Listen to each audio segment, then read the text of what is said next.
Hey Claire, how's it going? You're on mute. How's it going? Good, good.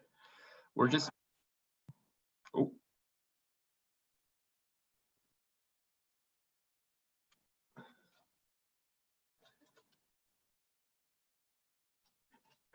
sorry, I had the live stream playing, so that was just feedback, but the live stream's going right now. Probably shouldn't chat in here.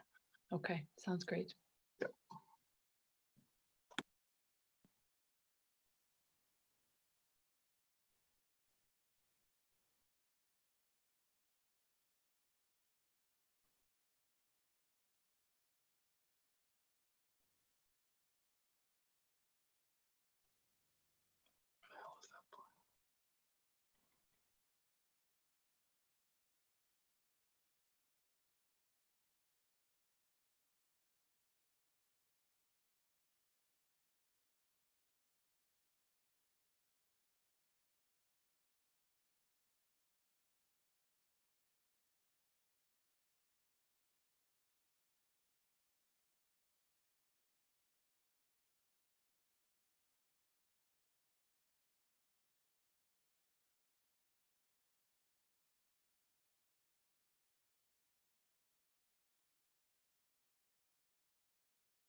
Hi, Claire. Hi, Jen. How are you? Pretty good, thanks. Yeah, how are you doing? Pretty good. Okay, thank you. I had such a weird connection before. It was, all the screens were frozen except mine. So anyway. Yeah, it was weird connection issues this morning, but I think hopefully we're through that. Jenna said she won't be back on until almost 11. So I hope we have quorum for this first little bit. We'll be fine. Good to know. Claire, how's your little one? Oh, he's awesome, thanks. Yep. Yeah, Good. just over 18 months and yeah, so fun. Yeah, good. How are you? Are you running? Good, yep, been running and yeah, no complaints. Everything is going awesome. We're definitely in like juggle mode, just with my husband and I both working and Bo and no daycare yet. So but it's all happening. So we've got family in town, so feeling really fortunate about that. Oh, that's great. That's really good. Yeah, it's interesting. The whole childcare scenario here in town is just challenging, but it's true everywhere. Yeah. Doesn't make it any easier though, does it? To know that Williams Lake needs childcare too. Yeah, collective Yeah. issue. It's interesting how like you were kind of like, oh, if we get to 18 months, we should be fine. Well, no. No, I was on the wait list. I was 7 weeks pregnant and I went on the wait list and we got in when he was 19 months. Yeah. Yeah. Yeah.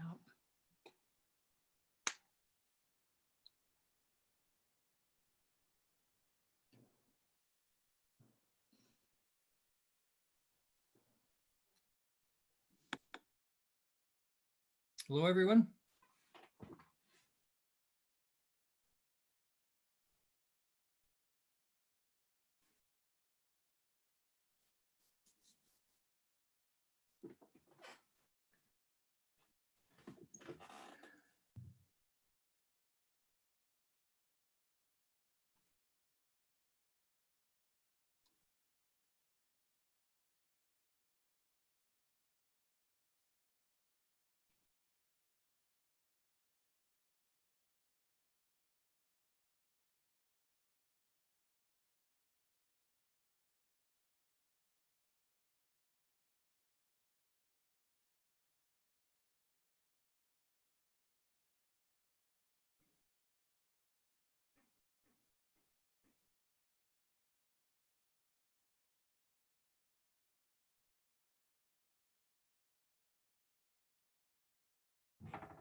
Hey Sal, can you hear me?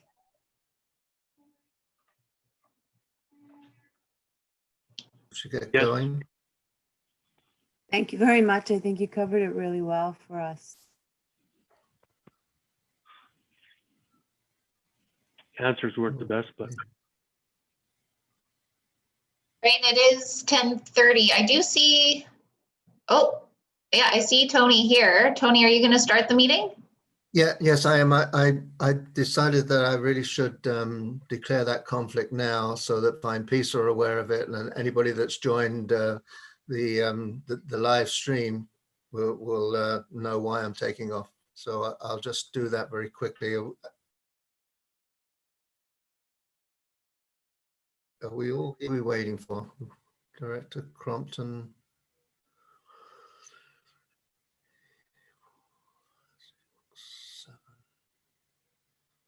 We're missing a few people.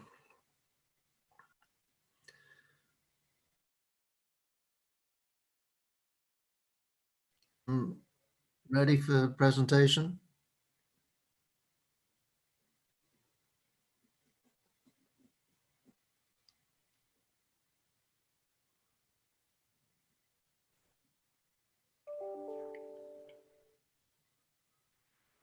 hello, Tony.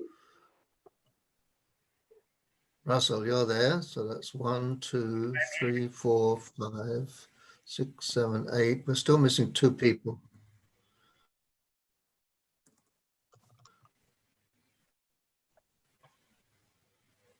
Tony, you may not have Jack for a little while. I'm And just I thinking, know- yeah. And Jenna had another meeting to jump on, so. Oh, perfect. Okay. Yeah. Back to order. And before we proceed with item 4.2, I have to declare a conflict. I live in the Furry Creek area where this development, proposed development is, and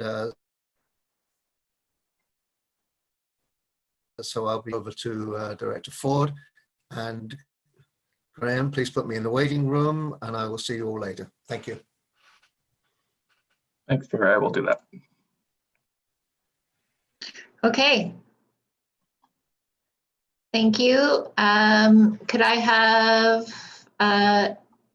let's see here.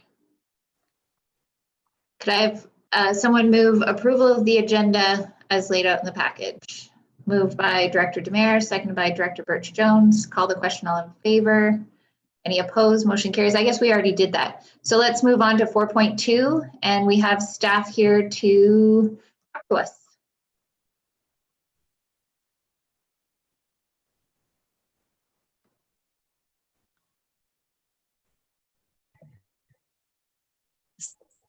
So Kim, are you going to address this report, or Claire, one of you? You're both.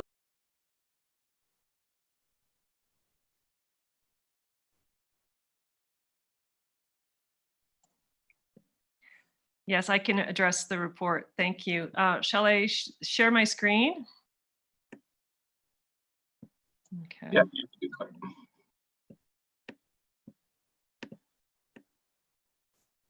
All right. Can you see the screen? No, we cannot.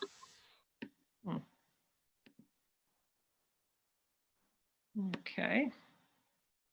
Let's try that again.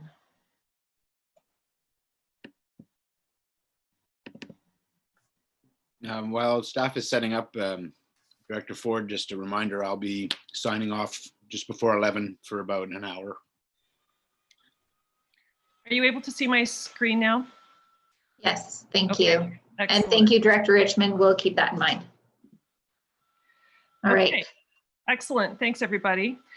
So today I'll be presenting on the Fine Peace application for official community plan and zoning amendment at Furry Creek. Okay. I think we all know what the location of Furry Creek. We all drive past it. We see the golf course because that's really the main part that's developed. There is an oceanside area with Oliver's Landing and some development in the uplands, but there's not a lot of development there right now. The application has been, or I should say the development rights have been in place since the 90s. And the land use is regulated currently by two covenants. One we refer to as the waterfront or marina covenant, and the other one is the uplands.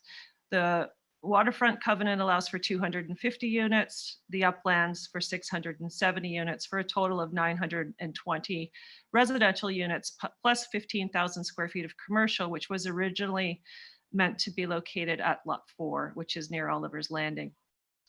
The SLRD has previously zoned the lands of the golf course for golf course uses.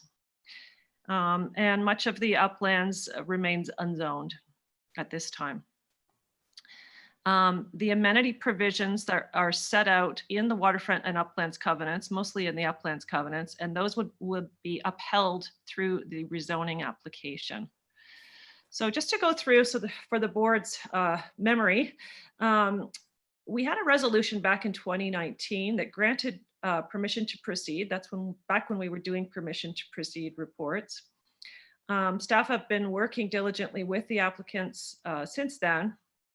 A resolution that was made in May was for us to work on dealing with BC Energy Step Code issues, current building trends, and transit management. They also made a resolution that there be water, wastewater, and stormwater master plans. And so the application came back to the board at a committee of the whole meeting at the end of last year, December 19th of 2019. And at that time, the board resolved that we continue to work with Find Peace and bring back a report to a future committee of the whole. So here we are. So at the last committee of the whole in December, a number of issues were raised. Staff really focused the staff report on some issues that we wanted to see dealt with, specifically building heights, the pier versus park location, and the location of the commercial. And I think those issues were largely resolved at the last meeting. At the meeting, the committee of the whole raised a number of other issues. They talked about transit. They talked about construction materials and energy efficiency. There was a lot of talk about firefighting and the need for a fire study. There was talk about visual impacts, both as seen from the water, from above, and from Highway 99. And there was also a comment about potential solar impacts of the towers on the beach. Towers, I use that term lightly, but they're taller buildings that are meant to be on Lot 2 at the waterfront. There was discussion of employment lands, trail linkages, parks, sea level rise, and amenities. So let's just start with what's sort of been happening since we last brought this to the board. So master plans have been submitted for drainage, stormwater, and water systems. Those have all been peer reviewed, and those are ongoing. And when I say peer reviewed, what I mean is that we have our own in-house, not in-house, but an engineer that consults to us, Brian Walker, who reviews the work of the various engineers and provides us with input on the work that's being done. So one issue raised is that we have a subdivision servicing bylaw for Area D. It requires, well, it's based on 4 people per single family dwelling, 3 people per multifamily dwelling. And the master plans are really based on 2.6 per unit. We've generally thought that the subdivision bylaw is overly conservative, so a variance would be required to that. Our consulting engineer supports wells as the primary source. He did note that the water treatment plant size, the land proposed for that on Lot 8 may be too small. However, the applicant has offered to dedicate excess land on the golf course for expansion if needed by way of a covenant. They are also looking at some biotreatment wetlands. We would be providing more detailed plans at the subdivision stage. Flood protection was raised by the committee of the whole. There were some concerns raised about sea level rise, etc. There will be diking, and there will be setbacks from top of bank. We will have flood construction levels that will help to mitigate risk. Flood protection has already been provided at Oliver's Landing previously and was approved by Ministry of Environment. This is not part of this application. The risk of foreshore flooding is considered to be low. Kerwood Lydale has been commissioned to review and assess the flood construction levels, and there will also be development permits that will require flood hazard protection. With respect to geotechnical issues, the site does have very steep sections, that's for sure. Thurber Engineering was commissioned to review all the proposed building sites and provide detailed reports on each. There will need to be further geotechnical work as this proceeds. There will be some buildings that will require relocation or in some cases removal. There are development permit guidelines that staff are working on, as well as Thurber Engineering. These will speak specifically to geotechnical matters. The Ministry of Transportation and Infrastructure is requiring that there be a 1 in 10,000 catastrophic landslide assessment on the lands above the property, and Fine Peace is proposing to do this work after first reading.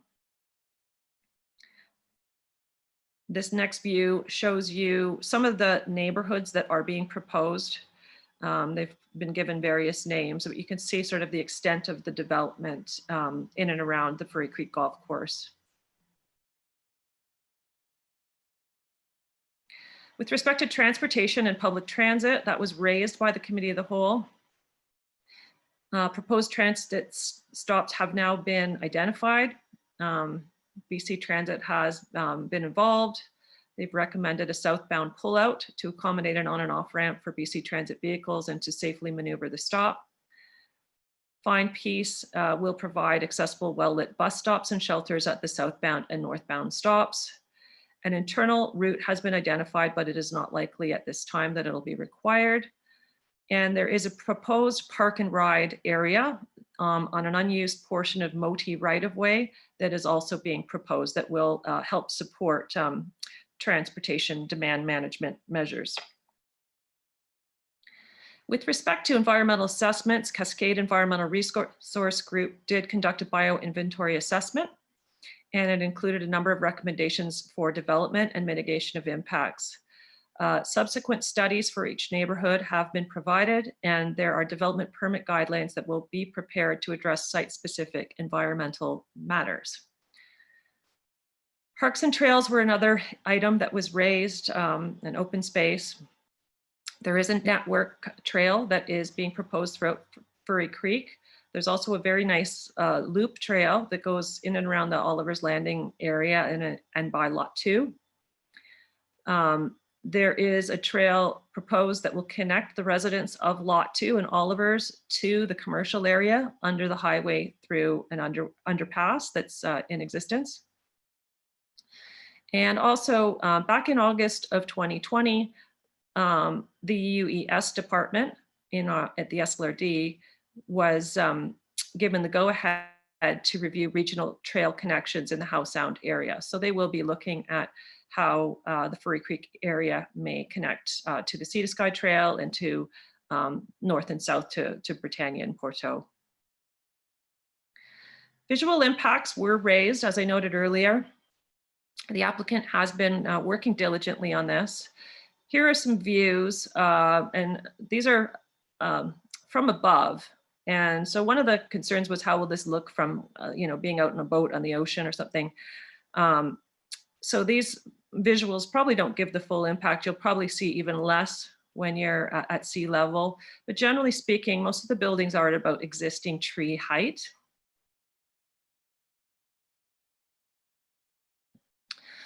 As I said, Fine Peace has been working on adjusting and stepping building heights and working on the architecture and design in order to reduce any view impacts, especially from above, from the Ocean Crest residents who may have the most impact in terms of views. But really looking from above, it's not going to be really much worse than the existing tree cover that's there right now. There will be a tree buffer from the ocean side that will limit views from the waterfront. And the commercial site, which has been relocated to a more central area within the community, has been carefully designed to blend in with the topography and also to limit and soften the view impacts from Ocean Crest Drive above. And green roofing has been a real big part of that design work. There is highway buffering that will be in place to reduce any visual impacts from the highway. There's also a lot of topography at this site that will also limit view impacts. In other words, there's going to be a lot of houses sort of tucked in behind knolls, etc. Solar impacts on the waterfront are negligible, as there will be no greater impact than the existing trees cast onto the beach area. And there will be a public walkway there. There actually is an existing dike there now that people can walk on, but it's not easily accessible. In this view, you can see the commercial area, and you can see the roof of the proposed commercial building, and it really just kind of blends in with the rest of the golf course when viewed from above.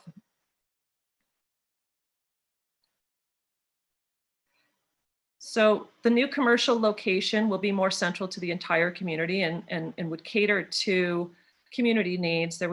There's proposed to be a small grocery, cafe, and some office space. And the new location is supported by the Oliver's Landing residents. And as I noted, there will be a green roof to make it blend in to the golf course a lot more. So with respect to community amenities, there are 120 units of covenanted non-market housing being proposed. School sites were discussed at the last committee of the whole. Furry Creek is not intended to be the location for a new school site. Schools are available at Lions Bay and Squamish, and a school site is being proposed for Britannia South. Whether the school district will want to utilize that site, we don't know, but we have planned for a site there. Parks, trails, a community center, a fire hall, equipment and site, public works yard, administration building are all being proposed as required by the Uplands Development Covenant. So those are all in the mix. Some of those sites have already been provided, but they'll be tweaked and added to in various ways. And earlier I talked about the park and ride area to help support commuters. MOTI must approve the use of that right of way. Okay, with respect to sustainability issues, energy efficiency was raised at the Committee of the Whole meeting in December. All homes will comply with minimum step code 3. Fine Peace has agreed to that, or whatever higher level is required at the time that this goes for building permits. Wood versus concrete construction was raised and discussed quite a bit at the last meeting. And both have positives and negatives. Concrete is definitely more fire resistant and durable. And wood definitely has more sustainable properties, but can be more prone to fires. Right now, Fine Peace is proposing that if they do use concrete, which they will have to use for some of the towers, or they're likely to use for some of those, a fly ash based concrete would be proposed, which has a lesser environmental impact. Non-combustible materials are proposed for roofing and exterior walls, and there will be design guidelines to ensure that sustainability is sustained in the ultimate construction of these buildings. Fire protection was another issue raised at the last Committee of the Whole, and it's really been a big issue in terms of the work that Steve Olmsted has been doing with our department. There's been a big push to get a lot of information on this. We commissioned Dave Mitchell and Associates. Dave is a longtime fire expert and former firefighter. He understands fires like nobody I know. He gave us a report that was 166 pages long discussing all of the issues here. And so this project is definitely going to have some impacts on the Britannia Beach Volunteer Fire Department. And so the fire department works under a playbook. And right now, the level of service that they're required to provide is known as exterior, I should say. And they would have to take that from exterior to interior at a minimum. There will be additional fire hall and apparatus, plus an increase in firefighters in order to address the fire underwriters survey requirements. Training requirements will increase significantly, and the operational bylaw 1561, which regulates the fire department at Britannia Beach, will need an amendment in order to deal with this issue of interior operations and firefighting. Now, it goes without saying that sprinklering would be required in all the buildings. It's already required right now.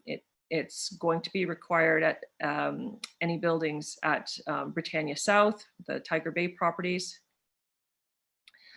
And with what Dave Mitchell has told us is that there would be a minimum of 10 new members required to respond out of a second fire hall at Furry Creek. And overall, at least 20 new members would be needed. There are 27 volunteers currently at the Britannia Beach Volunteer Fire Department. So it pretty well doubles the size of the department. There will be a need for a lot more training and a lot more inspections. And just note that new recruit training takes 18 months for exterior, plus about 6 months for interior. So, it's about a 2-year job to get a firefighter trained to do this kind of work. There would need to be a training site if one is not provided on site. That could possibly be, at Squamish or Lions Bay, where they'd have to go train. We're hoping that there could be a training site here. Fine Peace is committing to pay for all required fire protection needs. Now that includes a lot of new equipment, and several new trucks would be required, both for the existing Britannia department and for the new Furry Creek department. It's expected that the price tag on the equipment would be approximately $3 million. And this is a big issue, and I think there's probably going to be a lot more in the way of conversation about this with the board and within our department and with the applicant, because it's complex, and it's difficult to get volunteers. And the average age in the Furry Creek area is probably over 55 or 60. Those are not your typical volunteers for a volunteer fire department. And so there's going to be a lot of thinking required as to how this can be done, and how fire protection can be made to work in this area. And there's going to likely be a need for paid firefighters. Certainly the volunteers would be paid volunteers. I think this could be a meeting unto itself. And yeah, I think I'll leave it at that. I'm certainly not a fire protection expert, and I am backstopping Steve Olmsted on this presentation, so I know even less than he does on this. I'm sure Director Mack may be able to weigh in on some of these issues. Anyway, I'm going to leave the presentation at that and leave it open for discussion.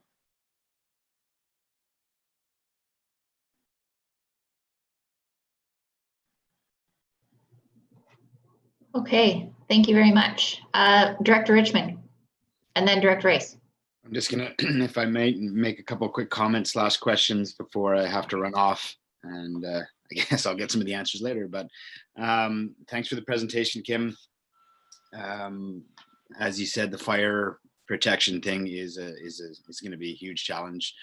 We have a young demographic here in Pemberton, a lot of people working here at home in the valley, and we struggle to get enough firefighters to cover the work we need to do here. So that to me is key to this whole development. Is I don't know how that works, but yes, there's a big conversation to be had there. And the other things I just wanted to throw out, well, a quick question. When looking at the wording in the report, it says for instance, a park and ride is proposed. Like at what point do we lock that down? And I know that part of it is the MOTI right away, being able to use it is part of it on this case. But what when we're going through the steps of this process, at what point do we say, okay, that it's not to be proposed, it's to be done? When do we lock that out? And my other question for the board is, do we feel through the amenities being offered that the affordable component is sufficient? So I'll throw those three things out there for discussion. Thank you.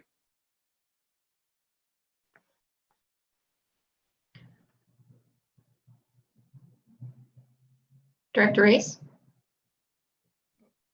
Oh, was there going to be an answer to that, or? Okay, I'll go ahead. I had a number of points, but I'll just let me comment on the fire thing, and I'm not an expert either.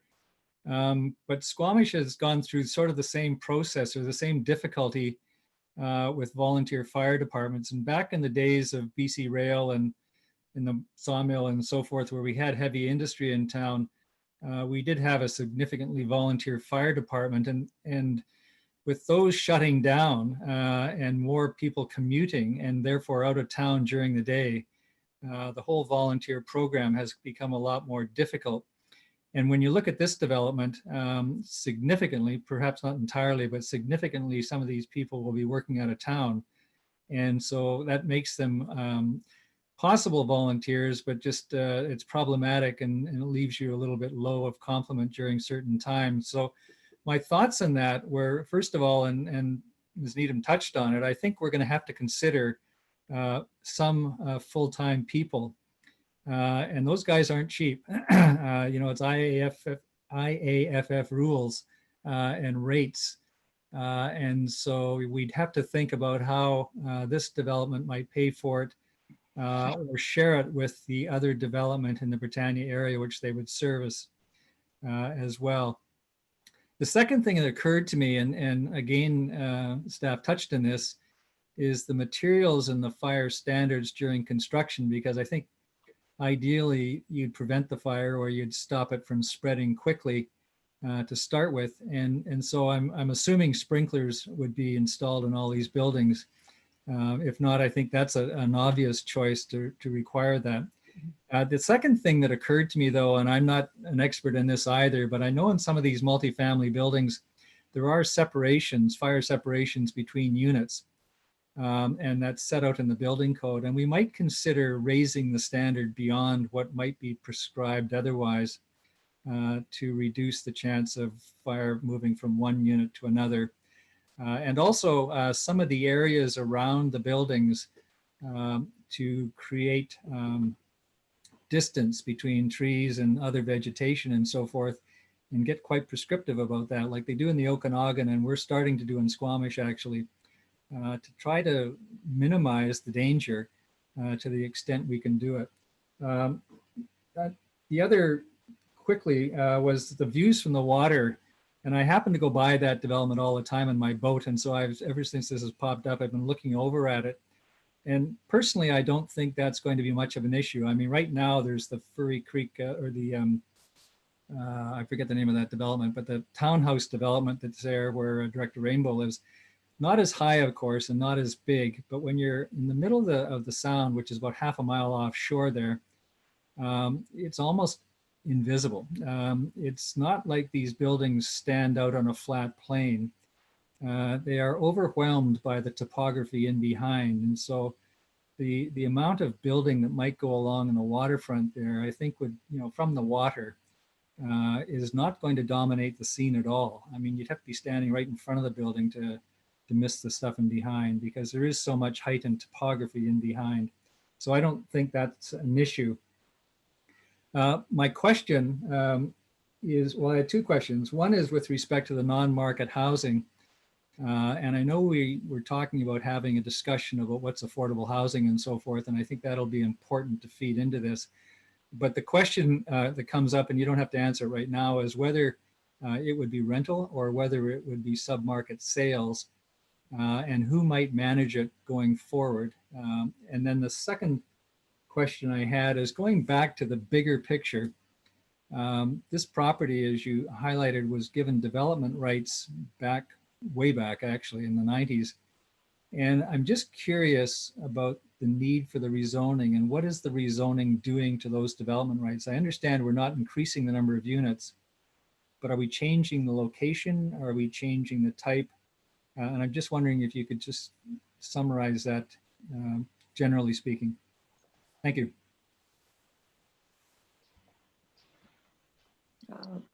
Through the chair. There were a few comments raised there.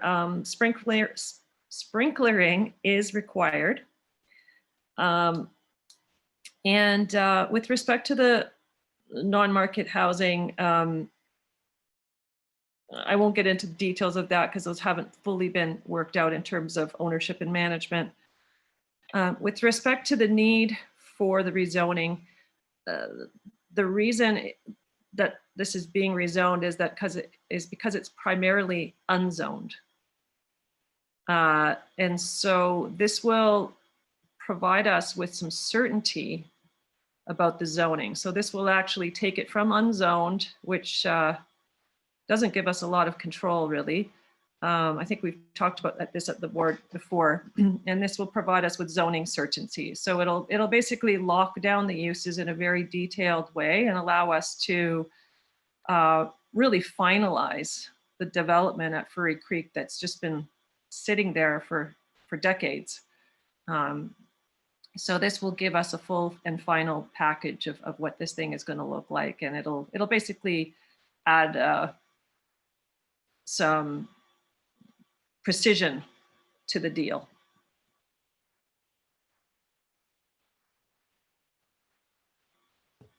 Just if I might clarify that, you mentioned in the presentation that there was so many units assigned to the waterfront area and so many to the upland area. Is that ratio changing or changed significantly? As I recall, that there will be slightly more units at the waterfront area. It'll be definitely made taller. So there were townhouses proposed previously, sort of spread across the site. This will sort of concentrate the development and put it in higher units.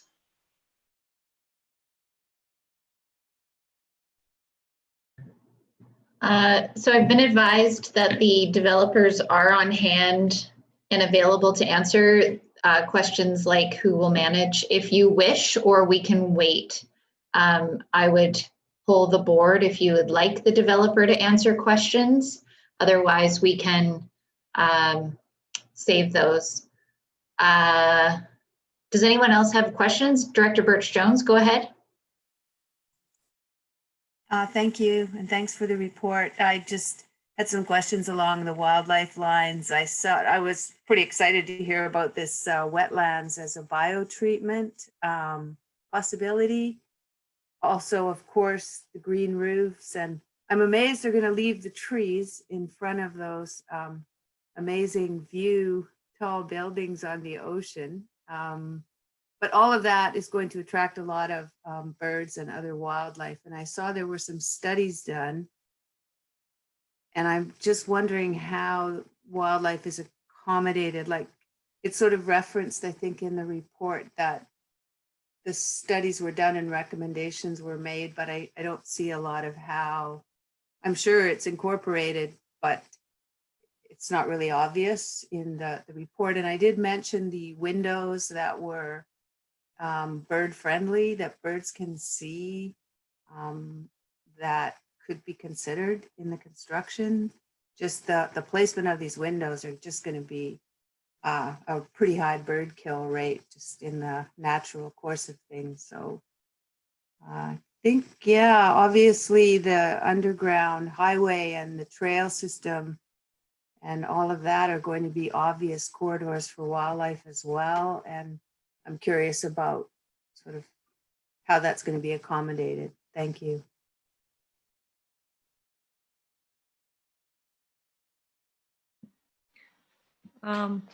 Thanks for the questions. I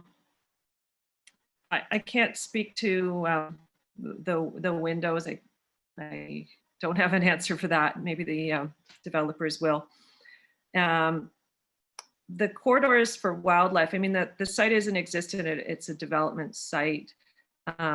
However, there has been the environmental study done, and I haven't looked at it for some time. This has been Mr. Olmsted's file, but there will be development permits in place. So we do actually already have Area D development permits for environmental protection and protection of the environment. So that would mean that with each application for development permit, there would be a review of the site, mostly to look at, if there are trees, that specific trees need to be saved. If it's a bird nesting period of time, then there could be no construction, that sort of thing. But I'll leave the developer to answer those questions a little bit more specifically. Thank you, Kim.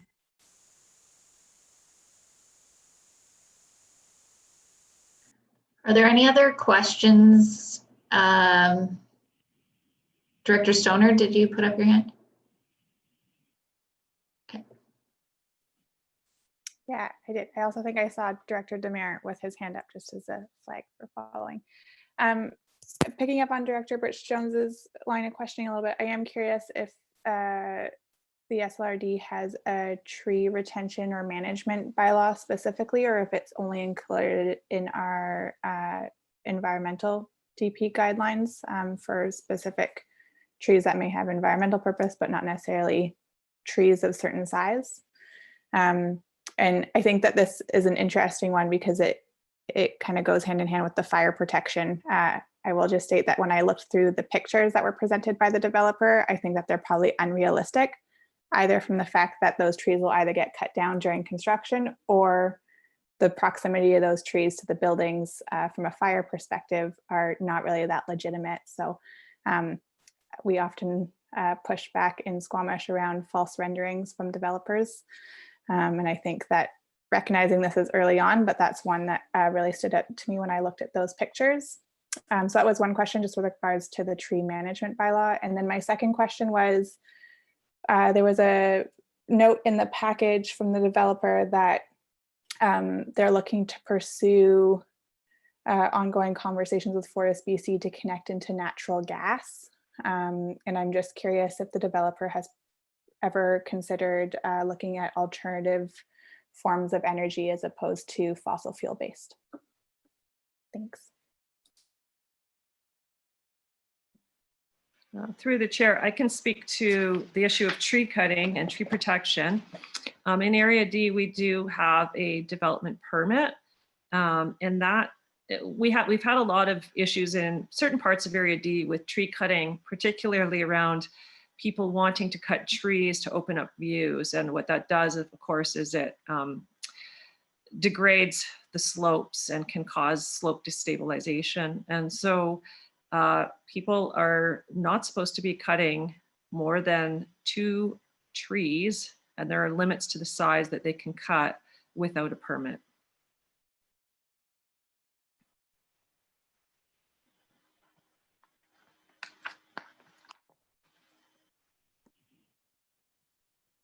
Okay, Director Demare.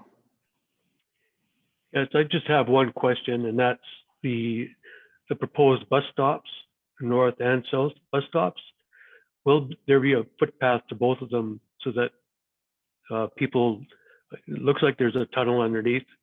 I need to go and actually look at that whole development there, but so are people going to be able to access either side safely, the bus stops?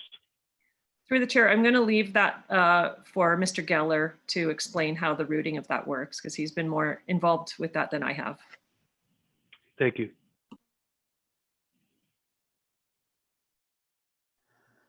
Could I see a show of hands from board members if you wish to have Mr. Geller or the other developer team join this meeting?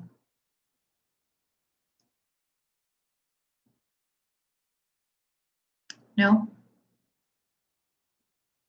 Okay, we won't have Mr. Geller join us today. He is watching, but I think we'll leave it with staff to relay concerns. Director Race, go ahead. Thank you. I'm going back to this, I forget the name of it, there's this phrase for it, but it's the designing the subdivision so it's more fire resistant.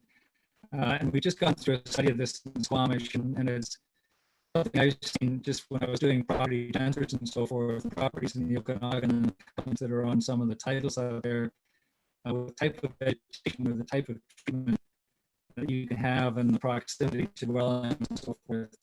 And we're going through this in Squamish now in the interface areas, that's the word I'm looking for, with our fringes. And of course, the problem is it's very difficult to re-engineer an existing neighborhood. But we might start, and given all the smoke and stuff as a reminder in the fire seasons we've had around here, we might consider that, applying something like that to this development, and for that matter, the rest of the region. But it may be different from the interior, the expert in this stuff. We have studied that, and they came up with recommendations and distances and so forth. And so this is an opportunity, I think, especially when fire fighting will be a challenge, to mitigate the risk. And so I'll just leave that with staff. I think that's something we should look into and perhaps consider extending throughout the district.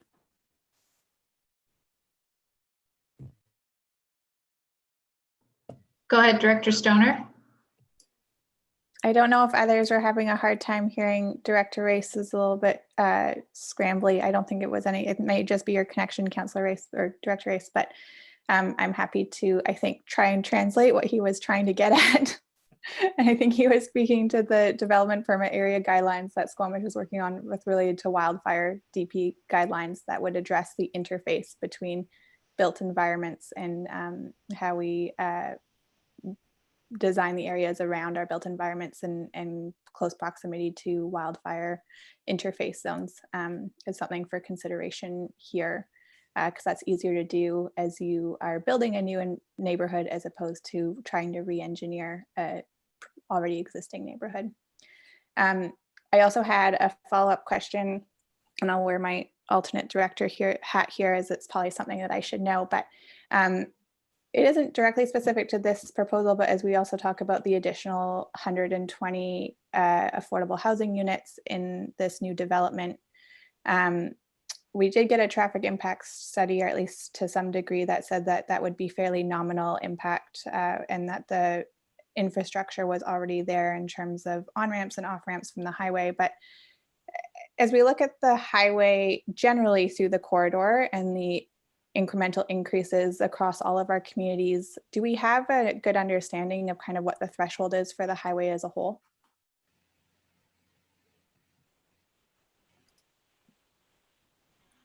Through the chair, I'll just speak first to the fire smarting and interface comments. We do in Area D have a wildfire development permit, and I think we may look to make that a specific development permit for this development, given some of the fire issues related to this project. But we do already have fire smarting requirements in place. With respect to the highway, I think it's important to remember that the SLRD is not the approving officer when it comes to development. So unlike in a municipality or a city where they have in-house approving officers, in regional districts, our subdivisions and development approvals all go through MOTI. And so, so do our OCPs and bylaws. And so these developments at Howe Sound, Britannia, Furry Creek and Porto are historical legacy developments that have had ongoing long-term approvals, and they're part of the regional growth strategy. They're all accounted for in our official community plans. So in terms of highway capacity, that is something that we rely on MOTI to determine. Now, in the Howe Sound area, MOTI has set aside an alternative bypass route. So that is in play to accommodate growth in the future should Highway 99 reach a level of capacity that is unsatisfactory to MOTI. So they can trigger the construction of that bypass at any time. It runs through the top of Britannia Beach. And yeah, so there are 9,900 or so units planned for Howe Sound East right now. About 27 at Britannia, 2,700 at Furry at build out, and about 3,400. These are people, I should say. This is a final population for Porto Cove.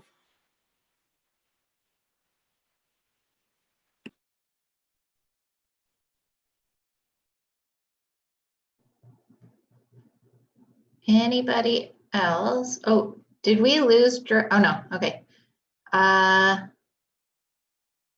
Anyone else have any questions? Seeing none.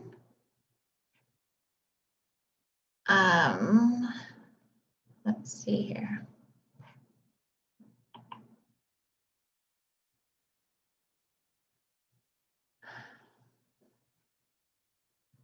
So I guess, do you have enough direction at this point, based on the resolution on the agenda, is just for further input? This is a committee of the whole, so we're not making a decision at this point. I feel like we did hear quite a bit of background to some of the concerns that were raised in December, which is helpful. It does appear that there's still a lot of work to be done before we get this in front of us again. So where would staff like the board to go at this point? Would you like us to, Director Needham, help me out? Yeah, sure. There's been a lot of great points raised. And I think these are all items that can certainly be addressed as this project proceeds. We can, find out more details from the applicants on some of these issues, but it seems to me that at this point, we have enough information that we could proceed with developing bylaws for first reading. It seems as though we are there. The items that have been raised are really not showstoppers, so to speak. I do think, though, that it may be helpful for the board to have another meeting just to really focus on firefighting issues in Howe Sound East, because that does have quite a large organizational impact and quite a cost. So I think when I was talking to Dave Mitchell yesterday, and I don't think it would be a bad idea to have him come to the board, or the committee of the whole at least, and speak to his report and speak to some of the issues that were raised in it. But with respect to the rest of the development, I think staff has enough information that we could proceed further with working with the applicant to prepare bylaws. Okay, thank you. I love that idea. Director Stoner and then Director Race. Yeah, I'd fully support that idea as well. And I think Director Richmond brought it up, the need to really dig into the details there. I think Director Race suggested it may even require not necessarily just a volunteer fire department. And so the financial impacts of that are really substantive, and we do need to give that some good thought in terms of what the reality is in the long term. So it's one thing to be able to secure $3 million worth of trucks, but what does that look like in terms of being able to manage that 10 years from now? The other piece that I think Director Richmond brought up that we haven't had a in-depth conversation about are the number of affordable units, and whether that is at par of what it is that we're expecting to see. And I can't remember if we actually have a set percentage for a CAC estimated policy, but at my quick calculation, this is falling below a 15%, which is something that I would kind of set as a minimum threshold in my mind. There may be different board policy that I'm stepping toes on here. So that 120, I think we're getting close, but there's always lots of conversation there around what do those units look like, what diversity of housing are they provided, and some of the issues that Director Race brought up in terms of, are they ownership or are they rentals? So I think a conversation around that is necessary. And then I also think that there needs to be further work on the energy component and the performance. Step 3, by the time that this is going to come around, I appreciate that they recognize they might have to build to a higher standard than that. But step 3, with consideration of still maintaining fossil fuel infrastructure in this day and age, just can't be appropriate. We are in the midst of a climate emergency, although we did not make a declaration yesterday. And there is lots of work that this board has put forward in terms of prioritizing that. And these buildings are going to be around for 60 to 80 years. So further thought in that development for the long-term sustainability of those buildings needs to come forward from the proponent from my perspective. Thanks. Thank you, Director Race. And then I see Director Mack has unmuted himself. Thank you. I hope you can hear me because I'm actually hardwired into my modem, so I'm not really sure why my video or voice isn't coming through. Just on the rental thing, I'm personally content to, we want to have a discussion, and we mentioned it yesterday, on what is affordable housing. And I think that's an important discussion to have for the region as well as this development. And I think that will inform how we might go ahead with this development and the affordable housing component, whether it's owned, whether it's rented, who manages, et cetera. The other thing with respect to the fire issues, the fire challenges, the report talks about service agreements with Squamish and I think it was West Vancouver or Lions Bay. And I don't want to speculate about Squamish, but I think, and I don't know that you can answer it today, but I think at some point we want to get a sense of whether or not that's even realistic and what kind of assistance they could ever hope to provide in the event of a significant fire here. Can we rely on that going forward, or is it just not possible for those two jurisdictions? Thank you. Thank you. And you're crystal clear now. So whatever you did is perfect. Director Mack. Yes, thank you. The fire issue, in my mind, is going to be the biggest challenge that this development faces, because the part of going and buying the equipment, that's the easiest part. You can just go and order trucks and pay for them, build a fire hall. But the manpower, that's going to be the challenge. I think this is getting beyond a volunteer or even a paid on-call department. You're going to have a certain amount of staff that's paid full-time to be on site, ready to respond immediately. Obviously, sprinklering will make a huge difference, and those sprinklers can be really put to advantage if it's planned out well. But I think it's going to be a real challenge to put a fire department together there that's sustainable. The other thing, like with mutual aid agreements, when I was in Pemberton, we had a mutual aid agreement with Whistler, and we had one with, or have one with Lillooet too. And that's, you think, why Lillooet? It's so far away. But when we have forest fires, we need to go and help each other. So the mutual aid agreements can be very beneficial to all parties if the person that is coming to help you actually can help. So that's something that Dave Mitchell and his group, I'm sure they've thought about, and it'll definitely need to be worked on. Thanks. I appreciate that feedback. Thank you. Anyone else with any questions or comments at this point? Director Ace? Yeah, I'll just go back to the cost of some of this, and I have no idea what the cost might be for the fire protection that we're talking about. It might be needed, but I think the other issue that comes along with that is how much that cost is assignable to development, and how much to the Britannia Furry Creek taxpayers generally. We've run into the same issue in Squamish where developers come in with something, we're talking about the barrier, for example, which is now not going to just protect the development, but will protect the whole of Backendale, and the percentage of the general tax base pay for the maintenance and so forth. So it's kind of an ongoing maintenance issue. It's not the initial construction, that's typically 100% developer. Going forward, when you're talking about full-time firefighters who presumably won't be just confined to this development, obviously they'll be serving the entire area and things like that. I think the public down there should have an understanding as this goes forward that there might be some additional tax costs to them as well, and a benefit obviously, but additional tax costs. Agreed.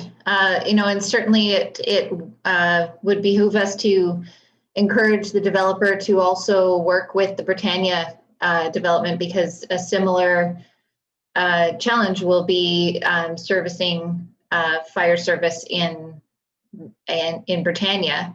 And while I understand there is a distance between them, it may make sense to share the burden between, if it makes sense for either party. Certainly conversations worth having. I'm sure they're already happening, but to hear that at the board would be helpful to understanding that. Okay. All right. Do we feel content at this point? I see staff feel they have enough to work with, and seeing no other comments or questions, shall we move on? Okay, great. Director Clark, or you're not CAO Clark anymore. Thank you, Chair. Do you just want to leave it as that direction left with staff, or do you want to pass some resolutions? And I'm also wondering what Kim's perspective is on that. Yeah. It's always helpful for us to have some resolutions going forward. Yeah. Does anyone have any resolutions that they would like to propose for this moment in time?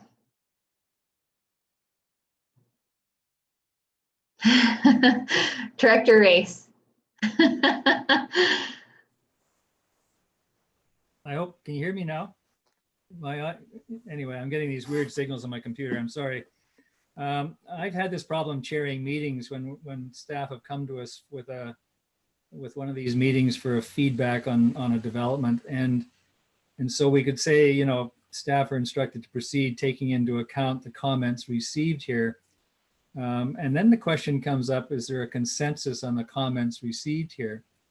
And so the way I've tried to handle it when I've been chairing, and I don't want to usurp your position, but we actually ask staff to just highlight the bullet points that they've heard, and just by a straw vote, ensure that that's the direction the board is going. It's not just one or two board members with some idea that staff take as board consensus. So maybe I could suggest that if staff do want a resolution, and then there is a record of it. We have the audio record as well as staff notes. It doesn't necessarily have to get into the resolution, but we all have consensus on what the comments are. I appreciate that. That's super helpful. Director Needham, have you got a boiled down? I think what I heard was that there was an interest in seeing the firefighting issues brought forward to a future committee of the whole. And that I didn't hear any concern about proceeding forward with bylaws, taking into account that we will be going to the committee of the whole on the fire issue. But certainly I heard discussion of fire prevention issues, fire smarting, aspects about wildlife corridors and protection, ensuring that the DPs and that the process covers that off. We certainly heard that the non-market housing piece needs to be further developed, and that we need to clarify the tenure split, whether it be rental or ownership, and respond to how these units will be managed going forward. There was, we need to provide some clarity on the bus stops and access to those. And those seem to be the big issues. Also ensuring that we've met our targets for affordable housing in terms of percentages, and looking at that further. I've also heard that we need to look at long-term sustainability and whether we can go beyond step code. I really don't think that that's something we can do. We're really not supposed to impose requirements beyond what the building code requires. So, but I think definitely we have to speak to the proponent about ensuring that these buildings do have a good sustainability rating.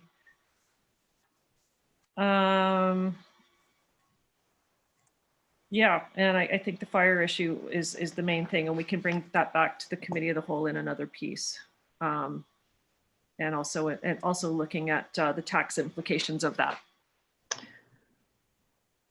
I'm satisfied with your list. The one piece that I would request is that we hear back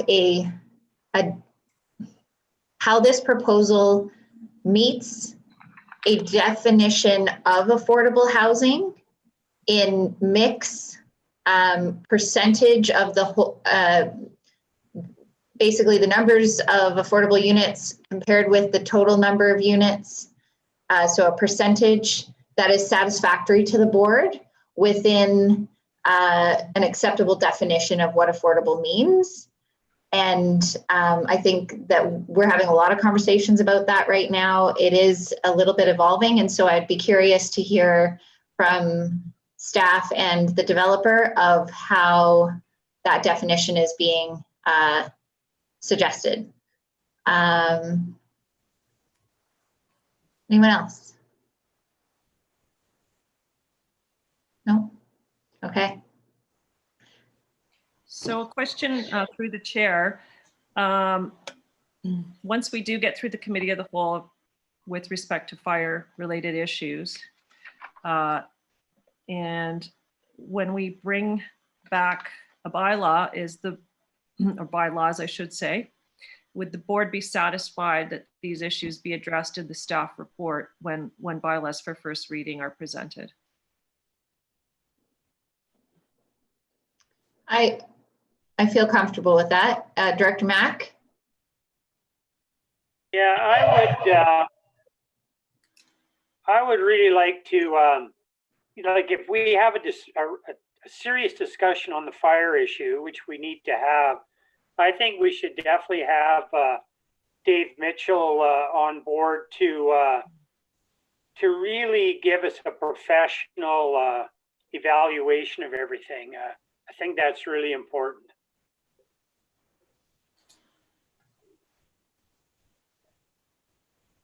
Thank you. Thank you, Director Mack. Director Birch-Jones?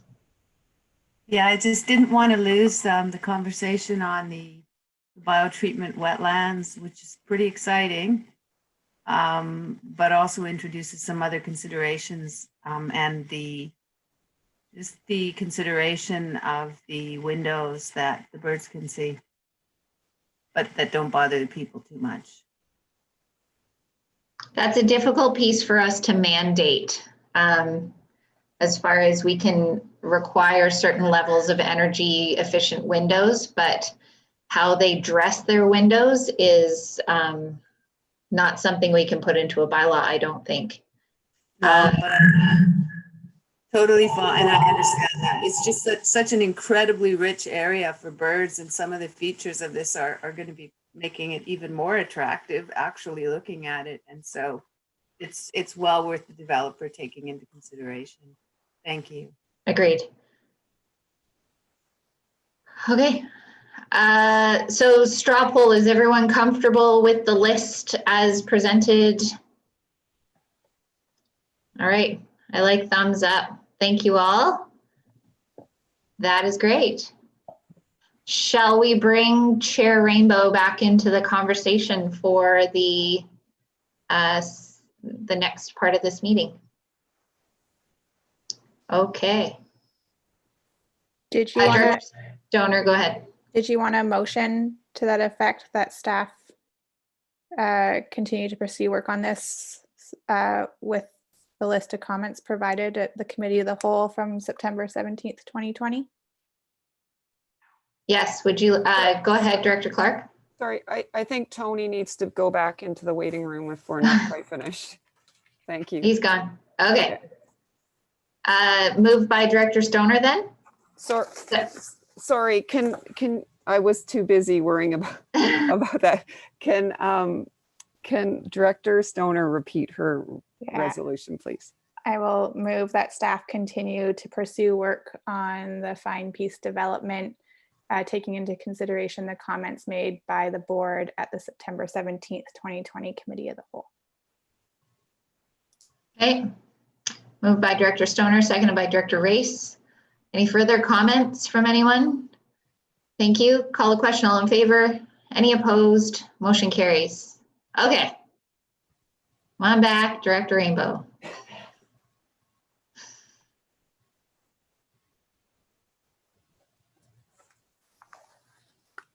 Is it okay this time? Yes, sir. Oh. Welcome back. Well, thank you. I thought I was back a couple of minutes ago. You were, and then, yeah. You disappeared me. That's fine. That's right. I understand. We are happy to have you. We are moving along. We are. Take it away. I have nothing to say. I say Chair's verbal report, verbal update. Nothing except that I'm really pleased the way that everybody's being flexible and cooperating. I'm happy with the way that the ministers' meetings are going, or the ones that I've participated in anyway. But nothing more to say other than that. Melanie, do we have any requests for late business? I haven't got anything. No, we don't, Chair. Thank you. Nothing. Okay. Which takes, so there's no late business. Okay, which gets us to adjournment. I have a question on yesterday's, just before we do on yesterday's agenda. We have an opportunity for debriefing the meeting, but we usually do that in closed. So how exactly are we doing that? Do we have to go back to the previous link, Graham? Thanks, Chair Rainbow. No, the plan is to stay on this link. We'll just disconnect the live stream and verify that it's stopped, and then reconvene and close. Okay, thank you. So in that case, like a motion to adjourn the committee of the whole. Moved by Dr. Race, Ford. Call the question. All in favor? Opposed? Motion carries. So now then, Graham, if you could cut the live feed now then, please. Sorry to interrupt. We do actually go back into item 17 in the open board. the recommendations from the committee of the whole. So the resolution we just passed. Okay, so how, so do I get to hear the resolution then, or what do we do? I believe we should probably put you back in the waiting room. So I think you would declare conflict. Okay, so just walk me through this. So I'm going to go back into the waiting room. And then when I come back out, we're going to be in open still? Yeah. And then we're going to... Then we're going to go pass a motion to go into closed. Fine, okay. I'll see you again in a couple of minutes then. Okay, so item 17. Do we just move it again? Yeah, so what we did in the committee of the whole was a recommendation to the board, and now the board will be passing that resolution. So moved by Director Stoner, seconded by Director Demare. Any further discussion? Call the question. All in favor? Any opposed? Motion carries. And was there something on 18 too? Or is that for Director Rainbow? So we'll bring him back, and then item 18 is the resolution to go into closed. Got it. Thanks.